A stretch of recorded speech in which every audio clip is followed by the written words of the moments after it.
It's the first day of class, and political science professor Kevin Dopp is throwing his students a curveball. Is take out a piece of paper and a pen. This is your first test. It's the same exam given to immigrants seeking U.S. citizenship, except a little easier. And a majority of his students still failed. They have no idea how many senators there are in the United States. They have no idea how many House members there are. Dopp's students have Jameson Brody, a lawyer in the Marine Corps, to thank or blame for having to take a civics class before they can graduate. Because we're a country not based on ethnicity or races, based on certain principles, what that requires is that people have to know those principles. You learn how to be an American. Surveys routinely find that a third of American adults can't name the 3 branches of the federal government. One of Brogy's favorites is a study that found 10% of college graduates thought Judith Sheindlin was on the U.S. Supreme Court. That's Judge Judy.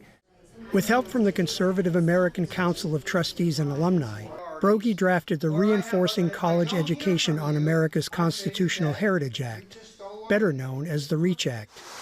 Passed in 2021, it requires students at all publicly funded colleges in South Carolina to complete a class covering the Declaration of Independence, the U.S. Constitution, and other foundational documents. I'm alarmed by division in our country. I want us to have a unified country. What's more unifying than the founding principles of this country?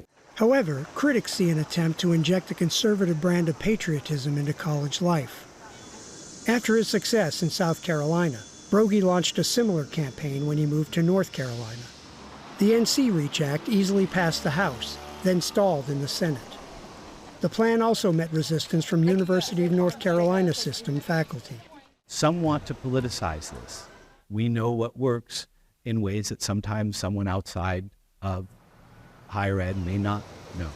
Mackey says UNC faculty agree that students need a better grasp on civics and submitted their own proposal to give schools more flexibility without a legislative mandate. We have small institutions that don't have large enough history or political science departments to cover that course.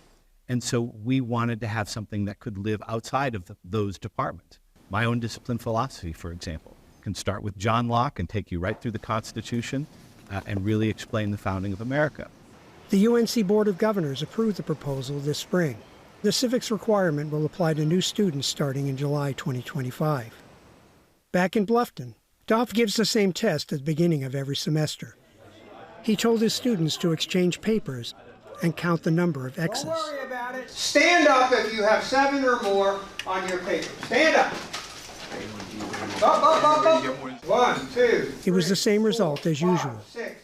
We have 30 students, and 21 of you will have to leave because you're not eligible to be citizens of the United States. I'm just kidding. No. The test wasn't for a grade, nor to shame the students. It awakens them, hopefully, that they have some work to do. 18-year-old freshman Audra Hillman took 2 politics classes in high school, and she still struggled. It was definitely harder than I thought it was going to be, and stuff I had to remember from a few years ago. I don't think we've done a good job in education preparing them. We need to develop better skill sets for our students so that we have a better democracy.